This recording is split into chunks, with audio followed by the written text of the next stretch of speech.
voltamos com o último bloco do TVC+. Conversamos agora com o cineasta paranaense Paulo Blitz. Paulo, muito obrigada pela presença. Obrigado a vocês. Paulo, agora aos 60 anos, né, você concluiu a produção do seu primeiro filme. Como foi sua carreira antes disso? Olha, em termos de cinema mesmo, eu sou um velho novo, né, cineasta. Eu comecei em 2009, depois de me aposentar. Minha formação é engenharia, trabalhei com treinamento em empresas, né? E quando me aposentei, eu tinha uma experiência com teatro, contato com amigos, fiz curso de teatro durante, né, enquanto trabalhava, e tinha esses contatos já, né? Daí começamos a ensaiar alguma coisa em cinema em 2009, fazendo curtas-metragens. Tem uns 3 curtas-metragens, mas eu trabalhava principalmente com roteiro e atuação. E daí surgiu essa história de fazer um longa e acabou acontecendo. Surgiu como essa ideia e como foi a concepção do filme? Bom, a ideia ela veio nos curtas-metragens, a gente estava trabalhando com temas filosóficos, que sempre foi algo que eu gosto, né? De trazer assim, discussões, reflexões sobre a filosofia, sobre conceitos, sobre, né, existência, condição humana, essas coisas, vida, né? E a gente fazendo os filmes filosóficos, a gente estava sentindo que esses curtas, eles ficavam muito denso, muita falação. E daí surgiu, né, depois de fazer uns 2 ou 3 curtas, foram 3, surgiu a ideia de tentar trazer a filosofia e fazer uma analogia com o cotidiano, com a vida normal, né? Daí a gente foi atrás disso, foi uma conversa que eu tive com alguns amigos, e daí eu encontrei na tipologia nietzschiana do camelo, o leão e a criança, as 3 transformações do espírito, que consta no livro Assim Falava Zaratustra. Encontrei nessa tipologia algo que poderia talvez fazer esse paralelo com o cotidiano, né? E a gente foi olhar as vidas de 3 pessoas. A minha vida, a vida de um colega parceiro de filmes, né? O Jules Leardini, e de uma médica. E a gente conseguiu encontrar nas histórias dessas 3 pessoas, né, situações que poderiam ser vistas como camelo, como leão e até mesmo como criança. Então a gente conseguiu fazer um paralelo entre a filosofia e o cotidiano. Baseado em fatos reais. Baseado em fatos reais, exatamente. E Nietzsche, quando surgiu na sua vida? Nietzsche. Olha, tinha 16 anos, comecei a ler Nietzsche. Não entendia nada, mas eu amava. Aquilo me apaixonava. Tem frases que eu guardo até hoje, daquela época. Quero ver. Se só terá direito a mulher e filhos se for senhor dos seus atos, dono de suas virtudes. Isso eu li quando eu tinha 16 anos.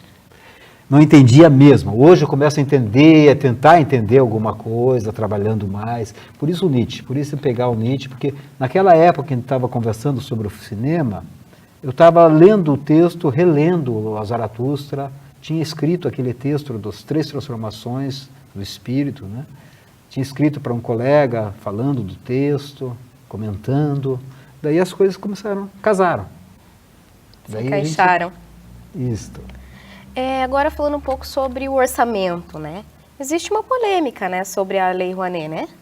E como você conseguiu financiar o teu filme? Como é que foi essa questão? Bom, nós começamos mandando para a Lei Rouanet um roteiro, né? Fizemos um roteiro específico para aprovar na Lei Rouanet e solicitamos a aprovação. Foi aprovado pela Lei Rouanet em 2012, outubro de 2012. Bom, aprovado pela Lei Rouanet, legal, mas e a captação? Aí é outra etapa. Daí, em 2013, ainda tinha no Estado a Conta Cultura, que é um dinheiro que a Secretaria de Cultura, né, reúne das empresas ligadas ao Estado, né, e seleciona projetos culturais e disponibiliza esses valores, né.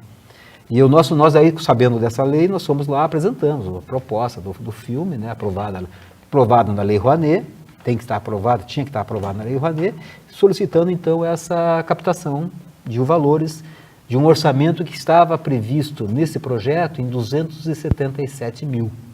Até na época era um média-metragem, né? Foi para lá, foi para a Conta Cultura e eles ofertaram, né, eles concederam 80 mil. Um valor bem abaixo do previsto. E a gente ficou realmente no impasse. O que fazemos? Desistimos, deixamos o dinheiro lá, ou pegamos o dinheiro e vamos tentar. E a gente decidiu tentar fazer, com 80 mil. Daí acabei indo para São Luís por causa disso, porque a produtora que estava trabalhando comigo na preparação do projeto, né, eles já tinham se mudado para São Luís, no Maranhão, e ficava mais fácil eu ir para lá, com esse dinheiro não daria para estar trazendo eles para fazer filmagem aqui e tal, né, ficar aqui. Então eu acabei indo para lá e assumi daí a direção, que não era nem a intenção. Ele foi todo produzido em São Luís ou tem... Nós ficou com porque a equipe, né, a parte da equipe era daqui, né, a pessoa que ia dirigir, que é o Júlio Ardini, ele ficou com algumas cenas aqui, para ele cuidar e ele organizar aqui, e nós vimos daí já, né, definido para fazer a filmagem e fechar aquilo que seria feito aqui. Então ele ficou com 60% a 70% para fazer lá no Maranhão e 30% a 40%, né, aqui em Curitiba. Então ficou um misto, realmente, entre Maranhão e Curitiba. E conseguimos realizar o filme com 130 mil. 130 mil reais. Esse é o valor hoje, fechado. Paulo, pode contar pra gente um pouquinho do filme, fazer um resuminho? Bom, o filme ele tem 3 personagens. Como eu estava falando, eles são histórias baseadas em fatos reais, né? E esses 3 personagens cada um deles segue uma trajetória no filme. Eles vai intercalando, inclusive, passa o primeiro personagem, que é um professor, daí tem um personagem que é um artista, e a terceira personagem é uma mística, né? Então vai passando trechos de cada um deles, da história de cada um deles, fatos que aconteceram na história deles. Tem um quarto personagem que está olhando de fora, que é o Enigma, que se introduz nessas histórias dos personagens. De alguma forma ele vai interferindo, vai colocando alguma coisa nessas histórias que vão se desenvolvendo. Então são esses 4 personagens que né, que vai se desenvolvendo, que vai acontecendo e vão se entrelaçando. Para chegar numa convergência que vai ter um personagem, que é o professor, seria uma linha mestra do filme mesmo. Então eles vão convergir nessa história desse personagem e fechar juntos daí a influência da questão da arte, na questão do saber, do conhecimento e da mística, também no saber. Então o filme trata essas 3 linhas, essas